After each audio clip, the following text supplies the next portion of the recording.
2021 नुआ वर्ष को स्वागत। नुआ उत्साह और नुआ संभावना नहीं आसी 2021 प्रथम दिन प्रथम सूर्य उई सारी। नुआ वर्ष आरंभ प्रभु दर्शन करने को बेस आशा रखिते राजधानीवासी।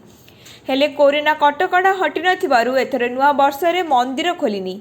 राम मंदिर में पहुंची बाहर श्रद्धालु भगवान को दर्शन करी फेरिचंती। तथापि नुआ वर्ष कोरोनार कष्ट जेपरी दूर होइजिव भगवान निकट में प्रार्थना करिसेंती भक्त माने। बालेश्वर ठाकुरंकर दर्शन आरंभ होइछि नुआ वर्ष। ब्रजकेश्वर मंदिर में दर्शन पई सकाळु सकाळु श्रद्धालुंक समागम देखिबाकु मिलिथिला।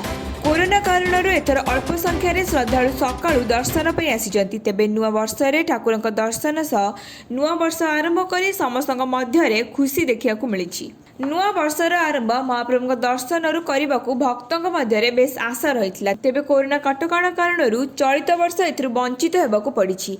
महाप्रभु दर्शन उपर नुआ वर्षर कोरोना कटकणा कारण अंकुश लगी। मंदिर बंद रही श्रद्धालु पुरी में बड़दाण्डे पहुंची पतित पावन बाना को दर्शन कर फेरी। तथापि महाप्रभु निकट में नुआ वर्ष प्रणाम जणाई समस्त वर्षर आरंभ कर वर्षटी भलरे काटिबाकु निवेदन करिसेंती भक्त माने। ब्यूरो रिपोर्ट प्रो न्यूज प्रतिदिन ओडिशा। सबुदिन सबु समय सबु परिस्थिति रे आमे थिबु आपनका सहित। प्रो न्यूज प्रतिदिन ओडिशा देखिया पई लाइक शेयर एंड सब्सक्राइब करंतु।